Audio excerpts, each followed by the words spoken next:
Hello, and welcome to Finding the Shaded Area.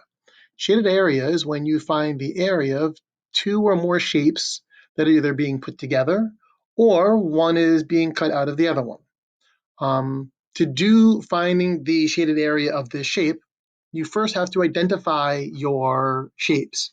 Now, in this problem, there is more than one way to figure out your shape.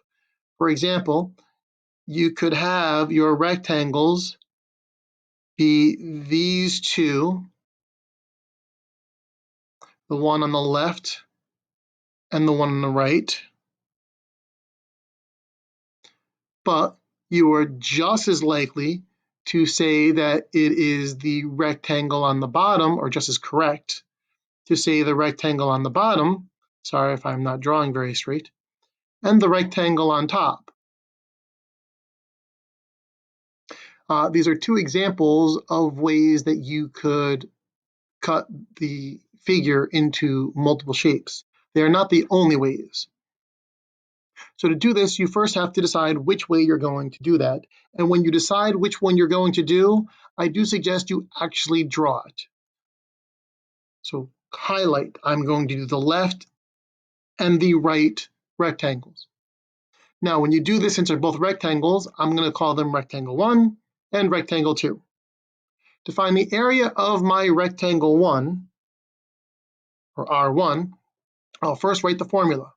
Area equals base times height. Then I'll plug in. Now in this one, that's kind of straightforward. My base and height are 20 and 11. It does not matter which one you call base and which one you call height. 20 times 11 or 11 times 20 will give you the same answer.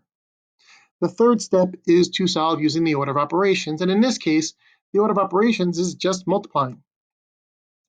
20 times 11 is 220 inches squared for rectangle 1. For rectangle 2, I also write the formula, area equals base times height. I will also plug in, but plugging in for the base and height are not going to be as easy because the base of rectangle 1 isn't given to me. Since it's not given to me, I have to think at this point, what do I know? Well, I know the entire base on the bottom is 18 inches. And I know the base of the rectangle 1, the blue one, is 11 inches. So I could think, well, if the left side is 11, 11 plus what is 18? That means the right side needs to be 7. Because 11 inches plus 7 inches would give me my 18 inches. Which means for the rectangle 2, base 1 is 7 inches, base 2 is 6 inches, and I multiply. Area equals 42 inches squared.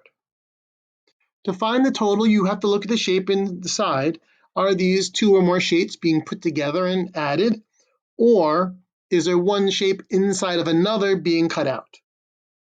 In this example, I hope you can see that the two shapes are being put next to each other. They do not overlap, and therefore they're going to add for a total. I take rectangle 1, which is 220 inches squared, plus rectangle 2, which is 42 inches squared, and I get a total of 262 inches squared for the entire area.